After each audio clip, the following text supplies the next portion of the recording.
The incursion and bombardment of Gaza is not about destroying Hamas. It is not about stopping rocket fire into Israel. It is not about achieving peace.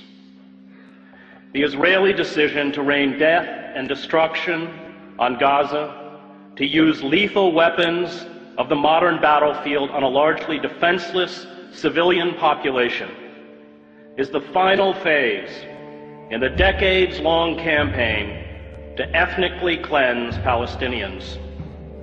The assault on Gaza is about creating squalid, lawless, and impoverished ghettos in the West Bank and Gaza, where life for Palestinians will be barely sustainable.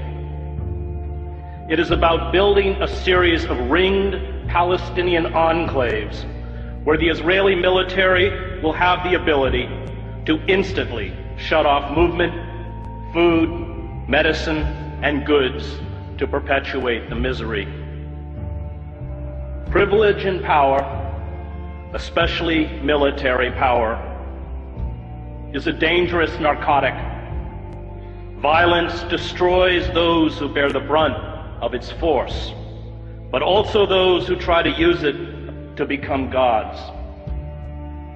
Israel uses sophisticated attack jets and naval vessels to bomb densely crowded refugee camps, schools, apartment blocks, mosques, and slums, to attack a population that has no air force, no air defense, no navy, no heavy weapons, no artillery units, no mechanized armor, no command and control, no army, and calls it a war.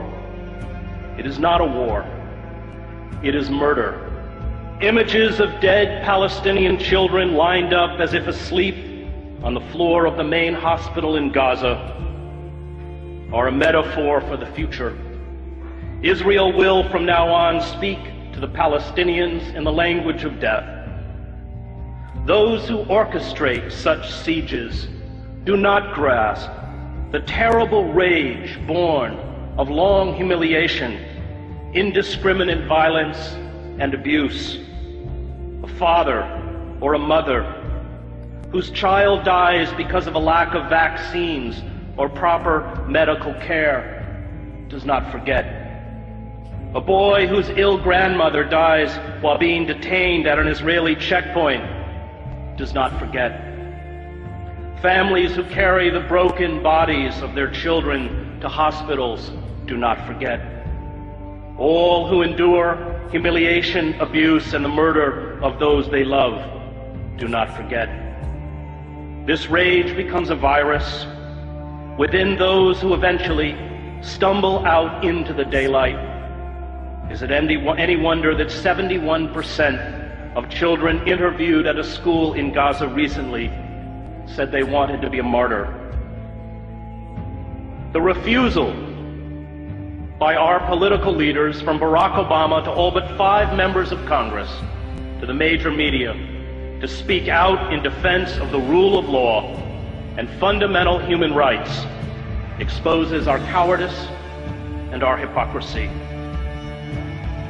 The public debate about the Gaza attack engages in the absurd pretense that it is Israel, not the Palestinians, whose security and dignity is being threatened. This blind defense of Israeli brutality towards the Palestinians is a betrayal of the memory of all those killed in other genocides in other times. The lesson of the Holocaust is not that Jews are special. It is not that Jews are unique. It is not that Jews are eternal victims. The lesson of the Holocaust is that when you have the capacity to halt genocide, and you do not, no matter who carries out that genocide or who it is directed against, you are culpable.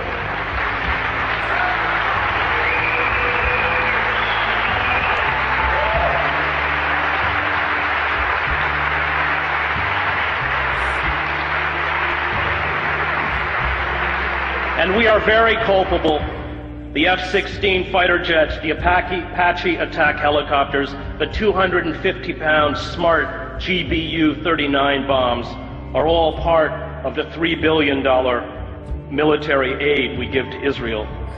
Palestinians are being killed tonight with American-made weapons. But perhaps our callous indifference to human suffering is to be expected. We, after all, kill women and children on an even vaster scale in Iraq and Afghanistan.